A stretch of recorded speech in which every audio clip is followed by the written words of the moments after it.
Let's talk about the number one best food for your brain. Now, the brain is a very interesting organ. It's the fattiest organ of all of your organs in your body. It only makes up 2% of our body weight, but it consumes 20% of all of our fuel. And the size of your brain does not equal your intelligence. Another misconception of the brain is that the nerves cannot regenerate. What you're born with, you have, you can't change. But that's absolutely not true. Certain parts of your brain can completely regrow. And lastly, there are no pain receptors in your brain. This is why sometimes when they do brain surgery, that you're wide awake. Now, related to the best food for the brain, we should probably define exactly what we're trying to do with the brain. We're talking about a food that improves memory, concentration, focus, thinking, problem solving, learning, mood disorders, brain inflammation. So I did a deep dive into this topic, looking at all the key nutrients that the brain needs. And also, there are basically three foods that destroy the brain. In fact, when you go to the grocery store, you're going to find the majority of these three ingredients. Okay. So let's start with number one, omega 6 fatty acids. Now, what is that? That is like soy oil, corn oil, canola oil, cottonseed oil. These are the fats or oils that create a lot of inflammation in your nervous system. The second ingredient is, you guessed it, sugar. And even if you look at diabetes, which is a diet of consuming too much sugar, you have something called type 3 diabetes, which is Alzheimer's. So they now know that Alzheimer's is really a situation where the nerves are starved of glucose. Now, you might immediately think, well, I thought diabetes was high sugar, so that should be feeding the nerves all the sugar and fuel it needs, right? Well, unfortunately, when you start feeding too much sugar to the nervous system, you have this thing called insulin, which is kind of like the gatekeeper that controls the absorption of glucose. That starts going up and up and up. And then you develop this protective mechanism called insulin resistance. So, more fuel, more insulin resistance, less connection of that fuel to the neuron. You literally end up starving the neurons of fuel. This is why there's such a high incidence of Alzheimer's or dementia with diabetes. And the third ingredient, which is kind of a large category, refined carbohydrates. This is those lovely breads, pasta, cereal, crackers, biscuits, waffles, pancakes, muffins, things like that. Not only do these carbohydrates turn into sugar really quick, but they have gluten, and gluten destroys the gut for most people. And if you've ever heard of something called the brain gut axis, whatever's going on down in the gut is going to be going on in the head. There's been a huge link between gluten problems in your gut and dementia. And of course, these refined carbohydrates just completely deplete you of the trace minerals that the brain also needs. And I'm talking about zinc, selenium, and iodine. And just as a side note, if an infant is deficient in iodine, their IQ becomes much lower, unfortunately, because the full brain development doesn't occur. So, all three of these ingredients, omega 6 fatty acids, sugar, refined carbohydrates, all contribute and create insulin resistance. And again, insulin resistance starves the nerve cells of their fuel, creating death of the neuron. So now let's get to the number one food that would heal the brain and all of these problems. So I looked at a lot of different foods and analyzed them from different angles.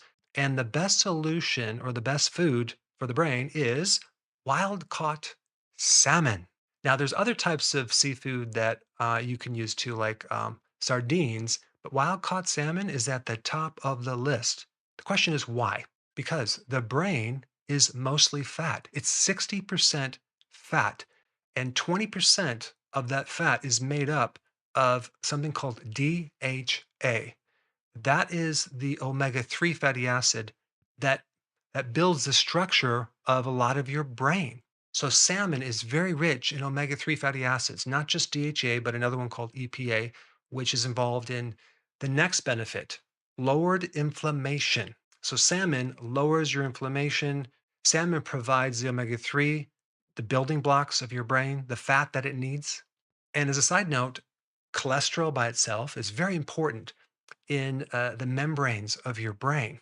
And this is why drugs like statins, which block the production of cholesterol, have massive side effects for cognitive function, mood disorders, neurological issues, hormone issues, things like that. A very important food would be wild caught salmon because it's very, very fatty.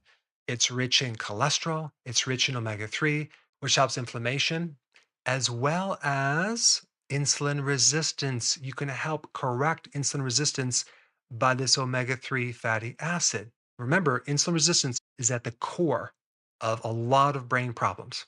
These omega 3s are really amazing because they can directly improve memory, learning, cognitive function like focus, as well as your mood. So, if someone has depression or anxiety, one of the things that they use that's pretty successful and well researched is by using fish oils high in omega 3 fatty acids. And because there's a lot of protein in salmon, you get all the building blocks for neurotransmitters for the brain. And on top of that, wild caught salmon is keto friendly. It's low carb, good amount of protein, super healthy protein with other nutrients. And ketones bypass this insulin resistance damage in the nerve cell and feeds the neurons directly without having to involve any glucose. So the brain has this other fuel it can use more efficiently, which is ketones, which, by the way, is great for seizures. In fact, the ketogenic diet, okay, has been proven to improve seizures. And lastly, it's the pink pigment that is in salmon, if it's wild caught, okay, because if it's not wild caught, it is farm raised and they have to use certain dyes to turn it from gray to pink. That pink pigment is a phytonutrient called astaxanthin. And this is a powerful antioxidant to help protect the neurons against the damage from omega 6 fatty acids, refined carbohydrates, and sugars. So there you have it. Salmon is absolutely the best food that you can eat for your brain. And also with that salmon, that doesn't really complete the meal. So you want some dark leafy green vegetable with it. The probably the best one, if you want to look at the brain health, that would be kale. And because kale is loaded with folate, vitamin C, beta carotene, all these antioxidants. Now, if you had that as a salad and you put some nutritional yeast on it, okay, unfortified, you'll have all the B vitamins necessary for the brain too. The brain loves and needs B vitamins. Talking about B1, B5, B12, B2, B3, B6. Add a little olive oil to that, and you'll have a super health brain supporting meal. Now, I created another very popular video on the brain. If you have not seen this, check it out. I put it up right here.